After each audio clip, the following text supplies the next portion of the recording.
السلام علیکم. میں ایک شیعہ عزادار کی زوجہ ہوں اور میرا شوہر کئی سالوں سے لاپتہ ہے.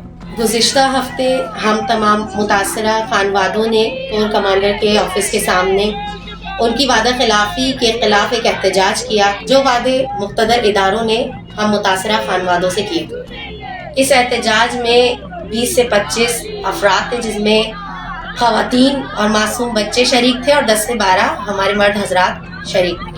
اس وقت وہاں موجود سادہ لباس میں ڈیوٹی افسران نے ہم لوگوں پہ لاٹھی چارج کی، ہمیں مارا، دھکے دیے اور ہمارے بچوں کو ڈرایا اور سہمایا گیا اور ہمارے جوانوں کو اسیر کر لیا گیا.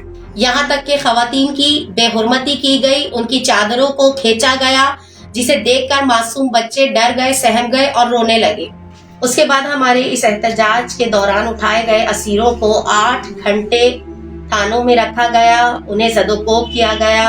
ہمارے ان اسیر کیے گئے لڑکوں کو جنہیں 8 گھنٹے زدوکوب کیا گیا، ان کی صرف وجہ یہ تھی کہ یہ اپنے گزشتہ جو کئی سالوں سے لوگ اسیر ہیں ان کے لیے ان کے احتجاج کیا تھا، یہ ان کا قصور تھا جس کی وجہ سے انہیں بھی اسیر کیا گیا. اور ہم سے اس وعدے کے ساتھ ان لڑکوں کو دیا گیا کہ اب آپ لوگوں سے رابطہ کیا جائے گا اور آپ سے کیے گئے وعدوں کو بحال کیا جائے گا. یعنی لوگوں نے اب تک اپنے وعدوں کو پورا نہیں کیا جو انہوں نے کہا تھا کہ وہ ہم سے دوبارہ مذاکرات کا سلسلہ شروع کریں گے.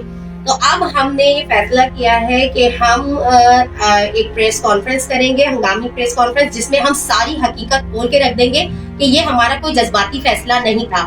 ہم نے بہت سوچ سمجھ کے اور کس جگہ پہ کہاں کیا معاملات کرنے تھے ہم نے سوچ سمجھ کے کیا ہے، ہمارا جذباتی فیصلہ نہیں تھا، جس کی مزید حقیقت ہم اپنی اس پریس کانفرنس میں آپ کو بتائیں گے.